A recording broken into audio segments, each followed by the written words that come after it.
Oh, Tankashla, thank you. Thank you, Great Spirit. So grateful for these past 2 days.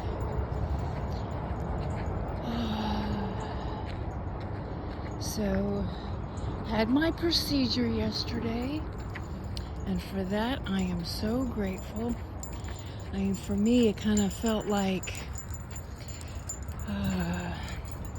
clearing out all that old shit, and literally, as well as metaphysically, because there were several triggers that had come up,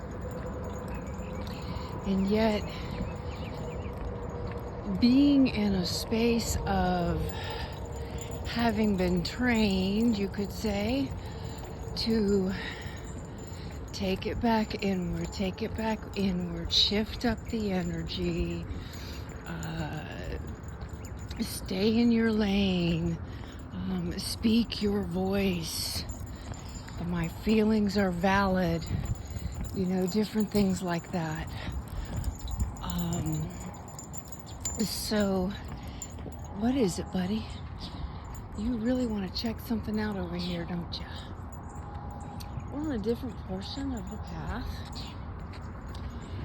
and we brought Hoopsie. I promised him a day out on the town, so to speak, because yesterday he was left by himself while I was going to the procedure, because he could have come with me. However, I didn't have anybody to watch him while I was in the procedure. So it was, so there was the first piece, right? And sitting there and waiting and going, oh, where's my service dog? Right? Sitting in a waiting room there at the hospital without him. So, taking it back, I had spent the day and the time, because I had been fasting, and Wednesday we had the food bank, so I had gone down to the food bank there at the post. It's just a block from the apartment, and they had green peppers and spinach and potatoes, and I'm like, oh. And of course, knowing that they're in the refrigerator waiting for me for our return. Of course, otherwise, basically, what I had left was peas and a couple cans of peas and my beans. And of course, I wasn't going to start cooking up beans. So, come on, baby. Let's keep at the pace up here. There you go. Thank you. And so, yeah. Anyway, what I really want to get into is this and share, because it was quite a powerful experience, and especially for us women. Not that there haven't been men who have been violated. No, I get that. But definitely for us women, because it's been centuries and centuries and centuries of this with women. And with the sexual trauma, and especially when colonialism began taking over and sexualizing women and so forth, and men trying to claim us and our body parts and different things like that. So anyway, so they take me back into the room. Well, the first piece was, and this So that was trigger number one with Rashidi. I breathed through it. Hakuna Matata, right? He's gonna be just fine. We had that little practice run, you could say, when I needed to call the paramedics. And gratefully, they had a female on the team. So, second piece, I was very, very clear that needing a woman driver, a female driver, to and from the procedure. So she was there right on time, picked me up, and hands me the card, that I'm to call when the procedure's complete.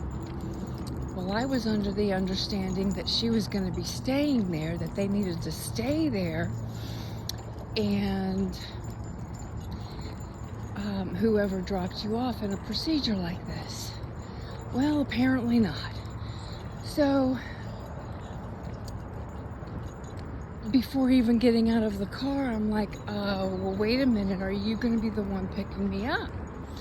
And she's like, oh, I can't guarantee that. I said, then I'm not going into the procedure. I said, I was very, very clear. This type of procedure with me, especially going under anesthetic, I am not having a man drive me and take me back to my apartment.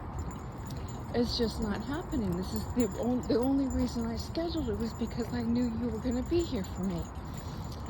And we had a discussion around having women on teams and so forth, and that sensitivity. And she immediately was like, even if I'm complete and I'm off my shift, depending on how long your procedure takes, I will let dispatch know that I will come pick you up. I might not be in the transport vehicle, but I'll toss on my shirt and I will be sure to pick you up. I will be sure that they contact me. I only live a block or two from here. And I said, thank you, thank you, thank you.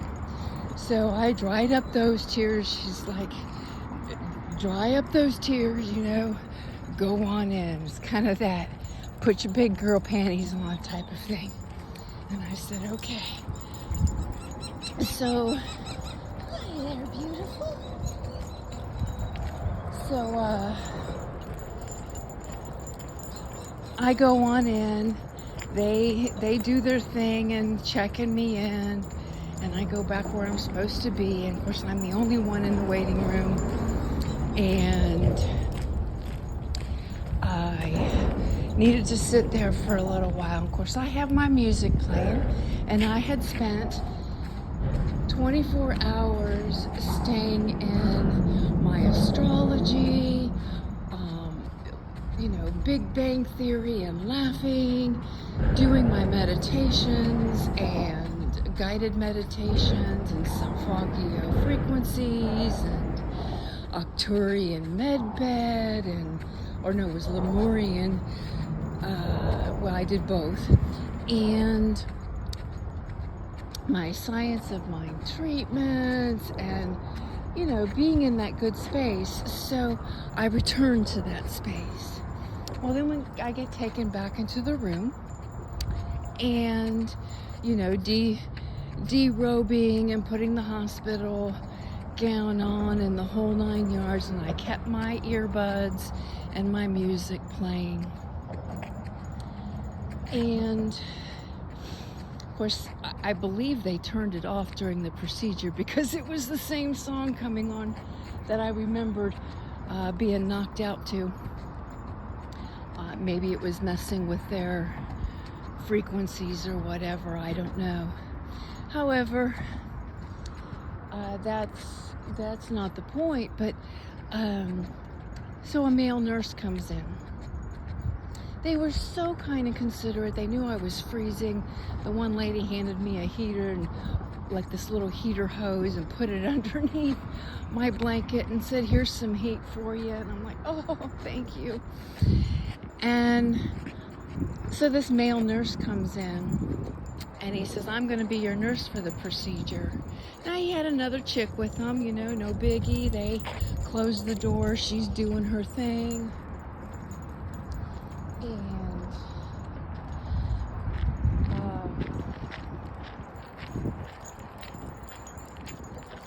And so he's like starting to ask me different questions and so forth. And of course, how many times you have to answer the same questions, but asking me several different questions, asks me about, allergies, etc. And, I share. And then I ask, sir, are there going to be women in the room? And he says, oh, yeah, there's going to be women in the room. I said, good. I just need to make you aware that I really would appreciate having women in the room and, someone to hold my hand, so to speak, because I am a veteran. Or it didn't start out that way, but there was a couple things I said. Well, he turned very sharply and was like, ma'am, you realize this is an electric procedure. You don't have to do this procedure. This is an electric procedure. And at any time you feel uncomfortable, you are willing to walk out. And I said, sir, the VA sent me here. I am a veteran. I am a female veteran who is experiencing PTSD due to MST. I says, what do you need me to spell that out for you? I says, post-traumatic stress syndrome with military sexual trauma. And I said, I am not walking out of this procedure because the VA sent me here. They believe I need this procedure and I am going to have this procedure, but I just need to make you aware that I would really appreciate having a female in the room, and to also let you know that my body may respond to some man shoving something up my butt. And this is a colonoscopy. And I said, I realize that this procedure is like no big deal for many. And it's not a, super serious procedure unless they find something. I said, however, for me, it is traumatic. And so, I also want to let you know that you need to let the anesthesiologist know and let the doctors know that when they begin, I may respond. My body may respond. And on top of that, I don't have my service dog here. He's the one that keeps me calm. I said, I am doing my very best here and moving forward with this. And oh, you have a little service dog. Oh, what's he? What kind of a little dog is he? Da. And so there was this whole compassion piece suddenly come forward. The energy in the room completely shifted, and my voice, my feelings, where I'm coming from was definitely then honored, and the whole tone had changed. And so he's like, no worries, yes, we're gonna take care of you. So in the meantime, she's trying to put an IV in me, and because of slight dehydration and me constricting for a little while, and kind of, because I could have gone to the victim place. I have done that over and over and over again, and I did not want to go there. And I wanted to come from an empowered place, yet recognizing, my own feelings and my own voice and so forth. And so he ended up coming over, and I didn't even feel him putting the needle in and setting up the IV and getting me started on some fluids and etc. And he's like, I'm going to send the anesthesiologist in so you can explain, your story and give you something to relax you a little bit before we go in. And I said, that sounds absolutely wonderful. And so he did. The anesthesiologist had come in, and he was very mindful and staying by the door with the door open and asking me a couple of questions. And I shared with him, you may want to, yes, I'll accept the relaxer, and yes, letting you know that my body may respond. So he's like, no worries, we're going to take really good care of you. We understand, etc., etc. And so sure enough, a sister had sent me a little meditation and a Reiki meditation. And I had already done the Reiki meditation, but I'm like, I need to do this again. And it was about releasing old patterns and beliefs and etc. And shifting the energy, just in letting it all go. So I go into the Reiki and accepting the Reiki and returning myself back to that truth space and that, etc. And so the nurse comes in to give me the relaxer, and it was this big old tube. I think they gave me extra, I don't know. But I started really, really relaxing, and before you knew it, I remember them coming in and saying, we're going in now.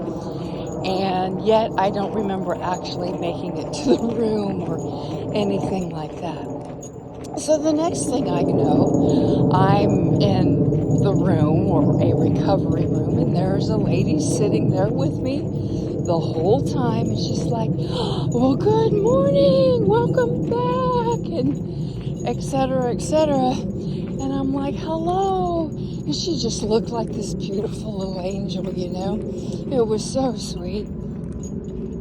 And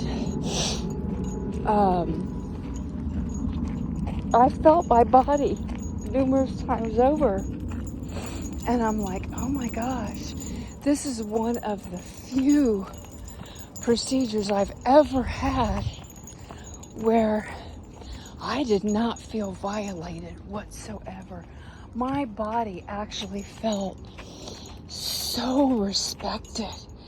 So respected. There's just no, I don't even know how to put it into words, the feeling, because it was just so magical. And I still feel it. It's just like, wow. Thank you, thank you, thank you. And we had a couple of nice little sweet laughs, and so she goes to call transport, and I says, well, make sure it's the woman that's picking me up. Her name is Teresa. And I said, I won't get in the vehicle with anybody else. And I go to look at the time on my phone, and she was not off call yet, off duty yet. And so I'm like, yes, I didn't have to pull her from her off time or anything like that. And come on, baby, catch up. Thank you. That's my buddy. Oh, got me walking backwards, which I don't mind. It's a really good practice. But it's been about 80% of this walk. So, anyway, so she picks me up, and it was just so beautiful, and we return, and of course, I'm like ravenous at this point, and I ate 2 green peppers without even thinking about it, and Rashini was so happy and so forth, and so I knew he deserved a treat. So we make the couple of tamales, and of course he gets all of the beef out of it, and the rest of it I enjoyed with my spinach. And oh my gosh, and then stayed in the day in the laughter, the astrology, the meditations and so forth, and in and out, in and out, in and out, just resting and being in that space of what felt like multiple healings, because even when the nurse, and that was the other piece, because as soon as they had come in, I skipped over this part. Before he even started asking me questions, I had smelled perfume, and I'm like, oh, I smell perfume. I said, I'm allergic to perfume. It swells my throat up. And he was like, would you go get her a mask? And he said, I don't wear perfume, but would you like a mask? And I said, sure, I will put a mask on. And so there was the perfume trigger, there was the Rashini trigger, there was the beginning of the male nurse trigger, and like, oh, is there going to be a female in the room? And, you know, just one piece after another, including the procedure itself, as far as, oh my gosh, it was such a good clean out. Wonderful clean out. It has felt like, you know, the spiritual clean out, the mental clean out, and now the physical clean out. Oh, wow. And so, of course, one of the questions I had asked the nurse that was sitting there with me when I woke up, I'm like, did I kick anybody? Did my body respond? And she's like, no, you were perfect. You were perfect.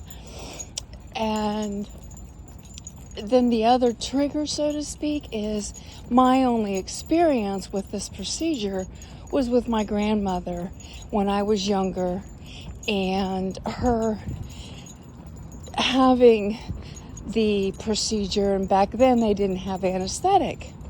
And so I remember I couldn't handle her screaming bloody murder during this procedure. And they sent me across the street, and I could still hear her across the street. And so that has been one of those things, you know. And of course, that was one of the main reasons they wanted to be sure and check me. But what I'm grateful for is I was absolutely clean and clear. Not a single, as a matter of fact, the doctor, who happened to be an Indian and also a vegan, and understanding that, you know, I had lost 3 pounds. This understanding that, I don't have anything to point this to here, I'll point it to him. That understanding of, you know, all the foods they tell you that you're not allowed to eat. And, well, that's the diet that we eat. And so it does become a week-long fasting. Get this turned on and turned off. So that has been my past 24, 36, say 48 hours. And wow, I feel like a whole, complete new person. And I can only say thank you, Great Spirit. And then being able to share this with this kind of an experience, I guess you could say, especially with other women who, you know, this has been a lifelong pattern, you could say, for many of us women. You know, not all women have been violated. I get that. My adopted mother had never been violated. But this has been a reoccurring thing, so to speak. Definitely in my ancestral line, let alone in the collective. And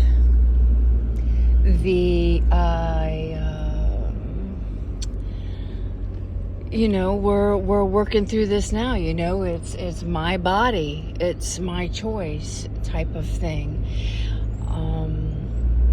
Which also takes me to that time, I had told the paramedics, I'm very, very grateful there's a female on the team. Because having to expose yourself and then reminding them that, these are mammary glands, these are not for you. And, the giggles that I received. So, thank you for this healing and this being able to speak up and share my feelings and having them honored in such a beautiful, vulnerable way, and waking up feeling immensely respected. So with that, I'm going to focus on driving. Hey, loving you, Spirit. Thank you.